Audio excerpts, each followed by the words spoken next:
Oh look!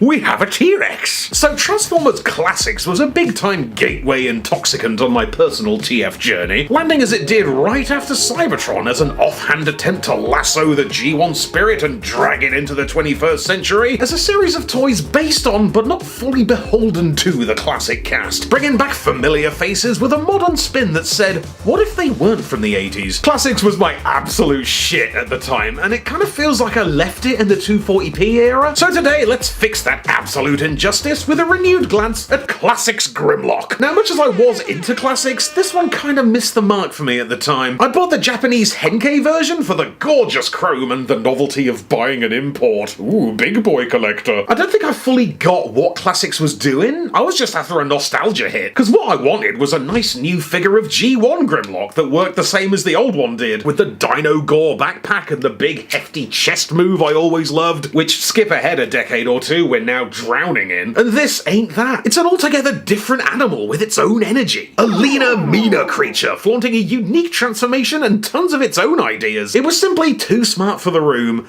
The room being my dumb 22-year-old ass. So I gave it one shady sentence in a review about something else and called it job done.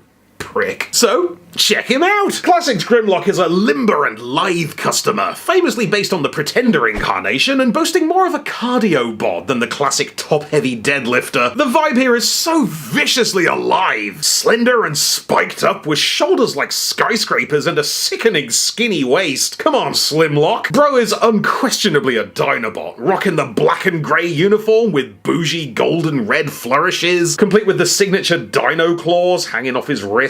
Always loved the gold chest plate with its off-center ruby glob demanding your gaze. I feel like there's something in there, but I can't tell what it is. Did the Henkei one have a badge in there? I don't know. Big fan of the pseudo loincloth picked out in red highlights, and the head just blows my socks off. It's such a crisp and clean vision of the old dino boss. All mouthplate and cheeky horns and his hot red visor blazing in a bloodstorm of light piping. Look at that sun catcher, it's like the whole back of his head. Bring it back! Bring it back! Anyway, most of the dino of the bot winds up down here, split 50-50 across his shins. Love how the legs proper are chilling inside, implying that the Tyranno chunks are just a pair of novelty wellies. And I recently showed his wide open mouth shoes to my wife during a game of Scrabble, so she'd let me play the word jaw feet. No dice, I lost. Weapons are appropriately barbaric. Nothing like a huge black cannon with a big spiky bayonet. There used to be a missile for this, also in clear red, but who knows where it went.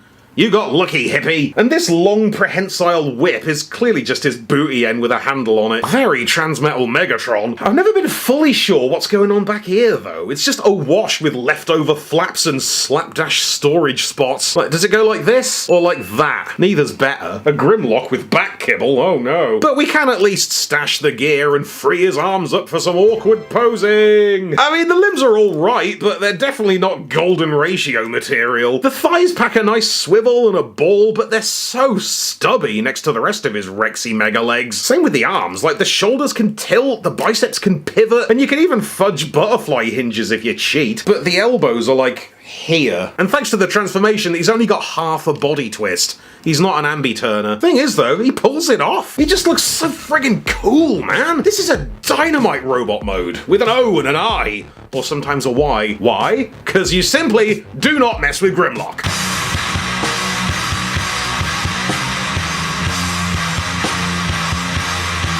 Transformation's a heady blend of the innovative and the blindingly obvious. Like the legs shunt up a step and the tail plops on, but the body twists and swerves and the chest rotates as the legs tango into position. Don't know if it all locks in perfectly, but it does enough to be remarkable. And the beast mode is a pure savage. It almost feels like a different guy from Grimlock. Looks too healthy. Who is this vital, youthful creature? Has science finally moved on from those 1970s textbooks? It reminds me of, you know, Transformers 1, where it's like, what if Optimus Prime and Megatron were, like, 23? This is Grimlock if he wasn't written as a 45-year-old dumbass. Check out the head there, tapered and rodent-like, packed with hungry teeth, like a nasty little biter. Look at the dangly little Rex arms, perfectly poised, keen and mean. And what about these legs? Techno muscles taut, ready to pounce. It's the only Grimlock I've ever seen that looks like it could jump. Big Bozo's got a rub sign on the go in his most naked moment of nostalgia pandering. Love that the weapon mount gives the gun blade a bit of clearance there, but it does look a bit daft on its own, sticking out like a chimney. And god, the detail goes so hard. I love the cables and pipes trailing the length of the body, feeding his limbs with robo-fluids or whatever. You never see that. Dig the gold inlays along his segmented tail. Check out the big bronze collar and the hexagon cheeks. Not to mention the weathering and the big stylized joint that makes it look like his head's bolted on,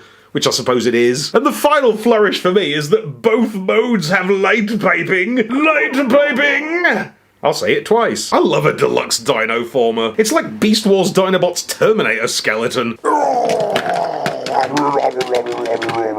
Aww. So yes, I think time has been mighty kind to Classics Grimlock. It's a toy with a ton of character that defies convention in a way that younger me wasn't ready for, because the toy I wanted it to be in 06 exists now, and has existed at least 3 times. In the Masterpiece, in Gigapower Superator, and in the Studio Series toy, and all its exhausting repaints, which, no shade to those toys, they are good, but they're all the same! And if anything's gonna break through the droning fog of constant nostalgia and shake me awake for a second, this dino might. Cheers for watching then, random patron shoutouts to Alex Narkovitz, and please, turn that light off.